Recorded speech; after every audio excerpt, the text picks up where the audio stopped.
I never thought my own family would betray me like this. I always believed that, no matter what, they would be fair, that they would at least respect me. But I was wrong. So wronged. It all started when my parents decided to expand their business. They own a small family-run company, and for as long as I can remember, they talked about turning it into something bigger. My sister and I grew up hearing about their dreams. How one day, we could take over and make it even more successful. When I graduated, they offered me a position in the company. It wasn't a high-paying role, but I didn't care. I was excited to contribute, to prove myself. My sister, who was a few years older, had already been working there for some time. And from what I could tell, she was doing well. She had a nice car, moved into a fancy apartment, and never seemed to struggle financially. I assumed she was getting paid well, but I never thought to ask. After all, why would I? I was focused on working hard and earning my place in the company. That was my mistake, assuming everyone was being treated fairly. For months, I dedicated myself to the business. Late nights, early mornings, weekends spent handling extra tasks. I went above and beyond because I thought I was building something that would eventually be mine too. But then, one day, I overheard something that made my stomach drop.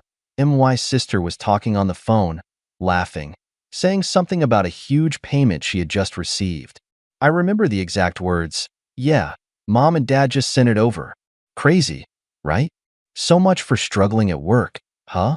I froze. Payment? What payment? I brushed it off at first, thinking maybe it was a bonus or something. But something about the way she said it didn't sit right with me. So, later that night, I decided to ask my parents about it. I wasn't expecting a confrontation. I wasn't even mad at that point. I just wanted to understand. But when I asked them, my mother scoffed, shaking her head like I had said something ridiculous. "Your family," she said, as if that explained everything. "Family doesn't work for money. We all help each other out. That's just how it is." I stared at her, completely speechless. If working for free was normal, why was my sister getting paid? And that's when I heard a ding, the sound of a notification. My sister smirked, glancing at her phone. My heart pounded as she turned the screen toward me, just enough for me to see the message. A large payment had just been deposited into her account. I swallowed hard. "Maybe you're just not worth paying," she said mockingly, her smirk widening.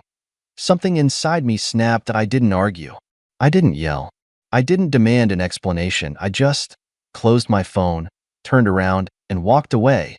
But what happened next? Well, that's where things get really interesting. I walked straight to my room, my mind racing. How could they do this to me? After everything I had done for the company, late nights, early mornings, extra hours, I was nothing more than free labor to them. And my sister? She knew about it. She enjoyed it. That smirk on her face wasn't just arrogance. It was satisfaction. I sat on my bed, staring at my phone. I wanted to scream, to confront them, to demand answers. But what was the point? They had already made up their minds. I spent the next few days in a fog. I still showed up to work, but my heart wasn't in it. Every time I saw my parents, all I could hear was my mother's dismissive laugh. Every time I saw my sister, I imagined that payment notification flashing on her screen. Then, one night, I made a decision. I was done. I wasn't going to waste another second working for people who didn't respect me. If I wasn't worth paying, then I wasn't worth staying. The next morning, I walked into the office, went straight to my dad's desk, and handed him my resignation.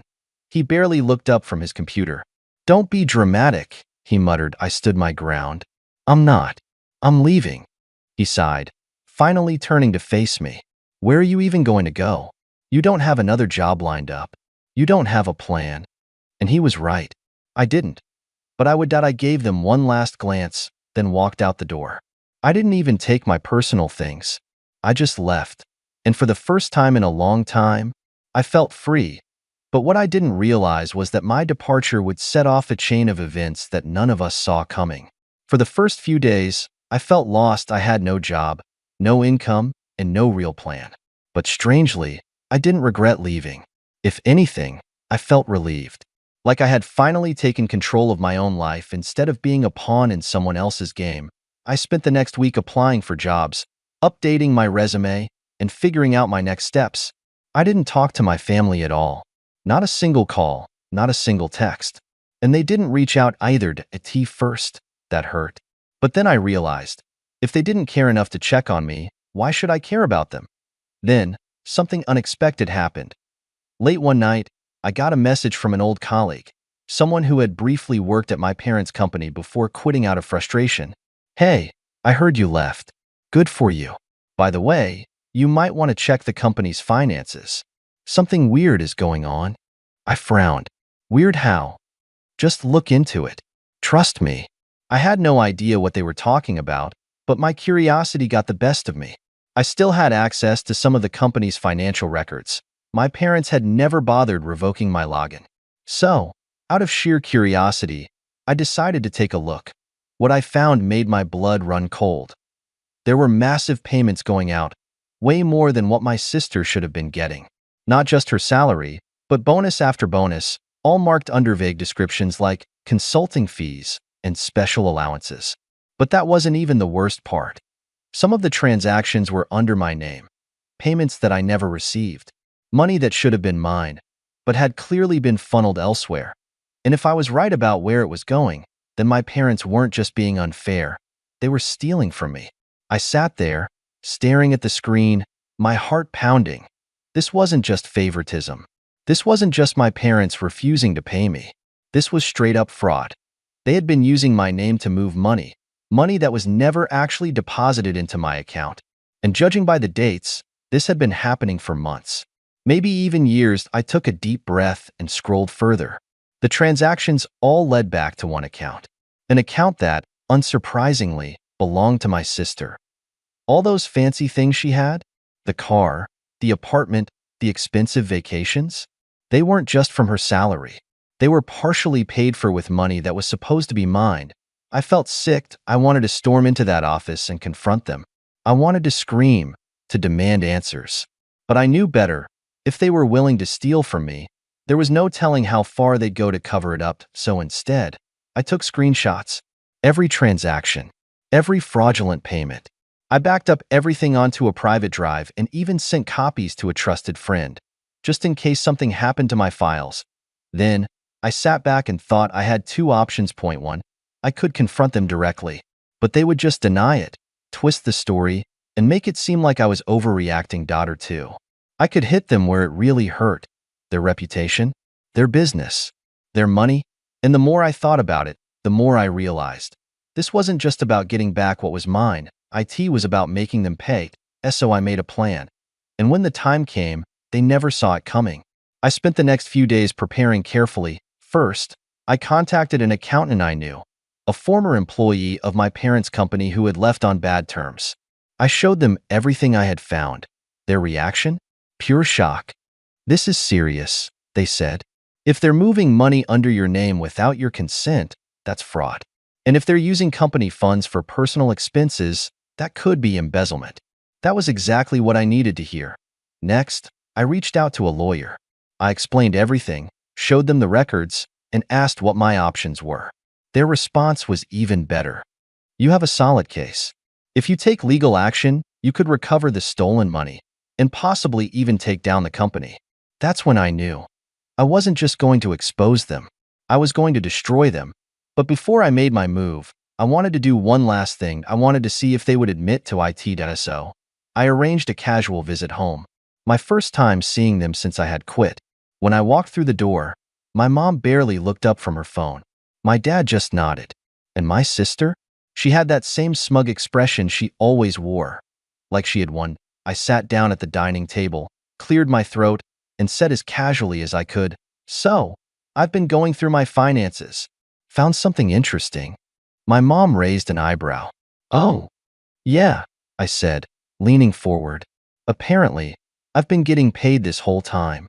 Except, I never saw a cent of it. Weird, right?" Silence. Dumb. Why? Dad's expression didn't change, but I saw his jaw tighten. My mom shifted slightly in her chair. And my sister? She was suddenly very interested in her phone. That was all the confirmation I needed. I let the silence drag out before finally standing up. "Anyway, just thought I'd mention it. I'm sure the authorities will find it just as interesting as I did." My mom's head snapped up. "What?" I smiled. Oh, didn't I mention? I spoke to a lawyer and an accountant. And, well, let's just say things are about to get very interesting. Then I turned and walked out. And that was when everything truly started to fall apart. I didn't look back as I walked out of that house, but I knew. I just set a fire that couldn't be put out. The first sign of panic came that very night. My phone buzzed repeatedly, calls from my mom, my dad, even my sister. I didn't answer a single one. Then came the texts. Mom, we need to talk. Don't do anything stupid. Dad, let's be reasonable about this. Family issues shouldn't be handled this way. Sister, you're being dramatic. It's not a big deal. Not a big deal. They had been stealing from me, using me like free labor, and funneling my money into my sister's account. Now that I was standing up for myself, they wanted to play the family card. Too late for that. The next morning, I met with my lawyer again. I officially filed a lawsuit against my parents' company for fraud and financial misconduct. My lawyer assured me that, with the evidence I had, they wouldn't just have to pay me back. They could face serious legal trouble. And I wasn't the only one who had issues with them. I started reaching out to old employees, people who had left the company because of shady practices. It didn't take long to find others who had been underpaid, overworked, or even scammed by my parents. Word started spreading. Then came the real explosion that a week later, an anonymous whistleblower, not me, I swear, leaked the financial documents I had found. The information somehow made its way to a business watchdog website.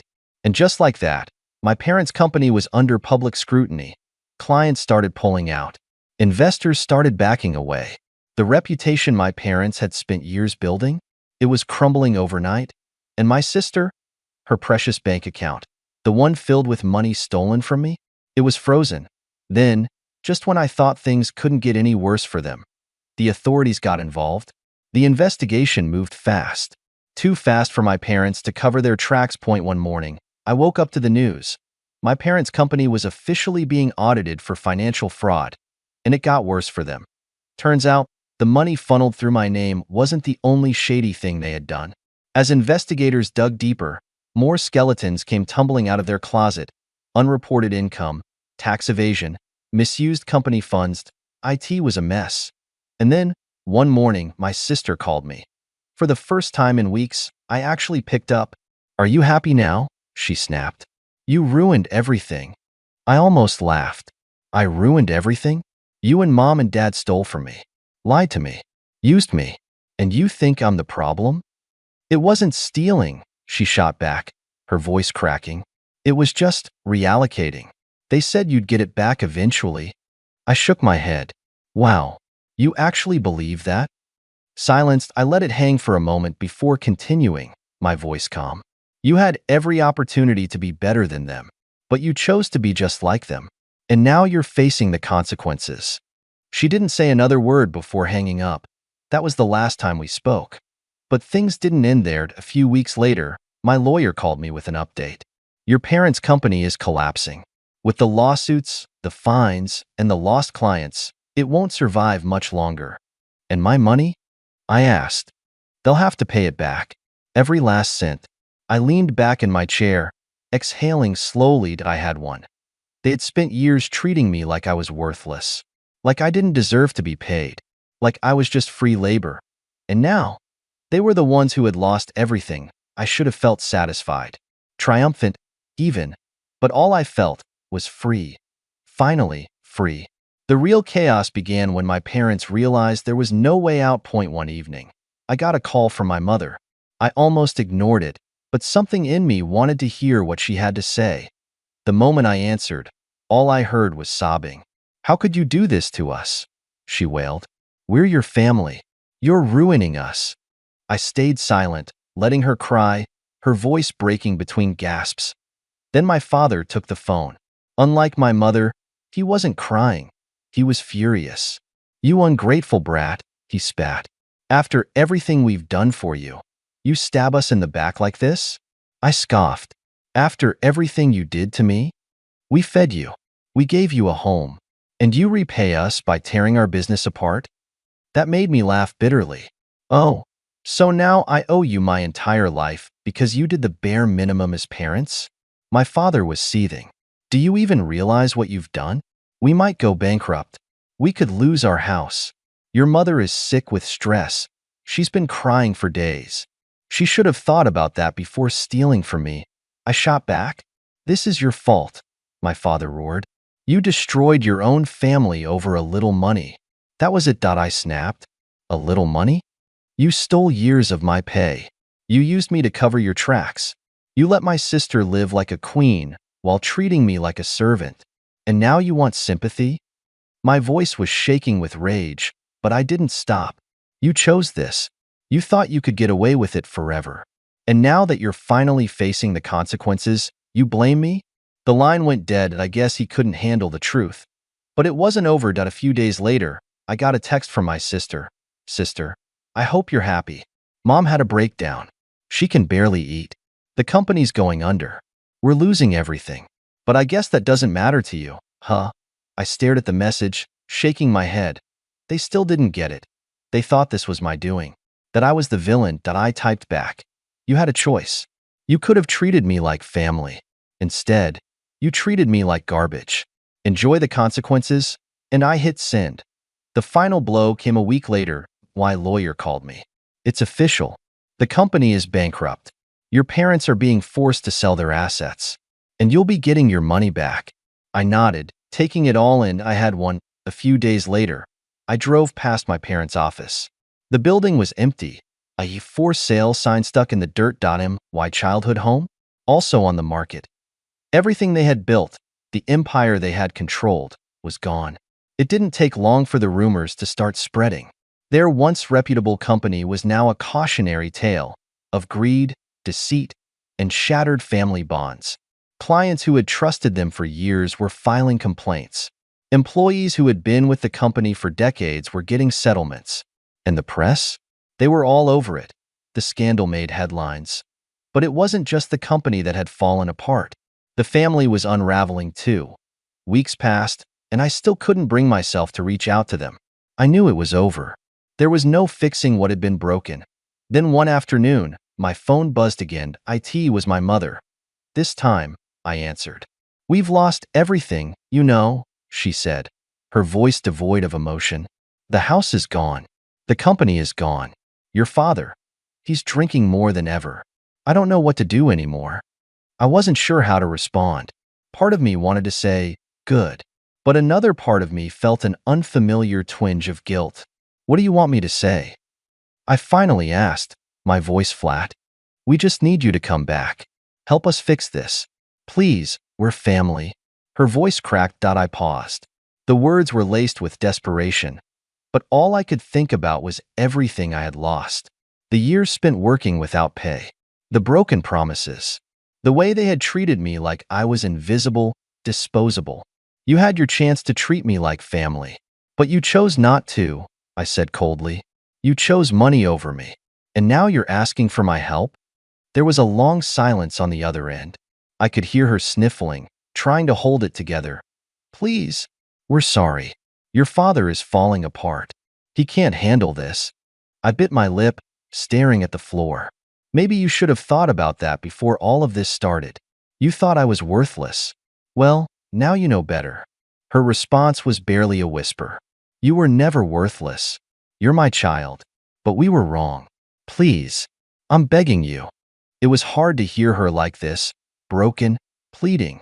A part of me almost wanted to reach out. But the other part of me, the part that had been hurt, betrayed, and ignored, was too angry to forgive. I can't help you, I said finally. Not anymore. And with that, I hung up. Days passed, and the noise from my family slowly faded away. The calls stopped. The texts stopped. My parents had officially hit rock bottom, and there was nothing left for them to take from me anymore. I focused on rebuilding my own life, moving forward. I found peace in knowing that I'd taken control. And as much as it hurt to see them crumble, I knew I couldn't go back. The truth was, there was no fixing what had been broken. The damage they had caused was too deep, too ingrained. I had to keep moving forward, even if it meant leaving them behind. And that's where my story ends. Now, I'm curious, what would you have done in my place? Would you have given them a second chance? Or would you have walked away like I did? Let me know your thoughts in the comments below.